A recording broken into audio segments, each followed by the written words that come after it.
Inter ఇవ్వడానికి తగ్గింది. ఎవరు వచ్చినా ఎవరికి ఓటేస్తామని చెప్పి సర్వే రిపోర్టర్ల దగ్గరికి వచ్చి సర్వే కోసం అంటే సపోర్ట్ చేయలేదు. చాలా మంది వచ్చారు.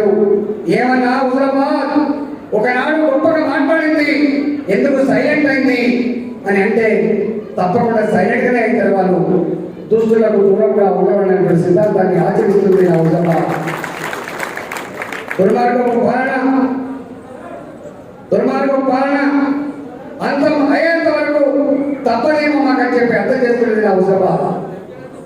ఆ తదుపరి డబ్బు సంచులు పంచిన తర్వాత, మద్యం ఏర్లై పారిన తర్వాత 20వ తారీఖు నాడు దళిత బంధు చెక్కులు పాస్బుక్లు ఇచ్చి ప్రమాణం చేసిన తర్వాత ఒకటే అనుకున్నారు, పాస్బుక్లు ఇచ్చినా చెక్కులు చేతులు పెట్టినా మనకు కొమరన్న మరణ దగ్గర నుంచి కంకాలు తెచ్చి కట్టించి ప్రమాణం చేయించినా ఒకటే అనుకున్నారు, ధర్మాన్ని కాపాడుకునే బాధ్యత మా మీద ఉంది.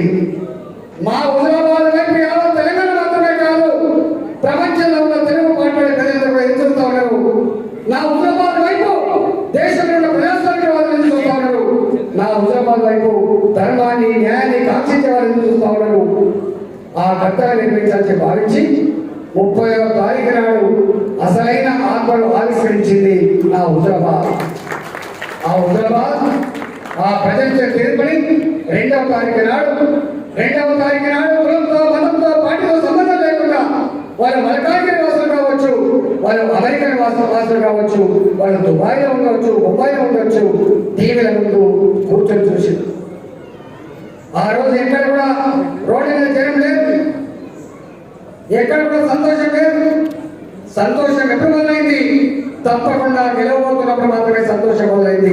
ఆ పెట్టుకోకుండా ఎందుకంటే భాషలు మార్చిందేమో, దొంగ ఓట్లు వేసిందేమో, ఏమన్నా చేసుకెళ్తారు కేసీఆర్, మరి ఏం చేసిండు అని చెప్పి తరలింది. కాబట్టి వాళ్ళకి ఎన్ని చేసినా ధర్మం గెలవబోతున్న సంతోషం 2వ తారీఖు 2 గంటలతో వచ్చింది. కాబట్టి ఇవాళ నవంబర్ 4వ తారీఖున దీపావళి ఉండే, కానీ తెలంగాణ తెలుగు ప్రజలు 2వ తారీఖున వాడే దీపావళి పండుగ చేస్తున్నారు.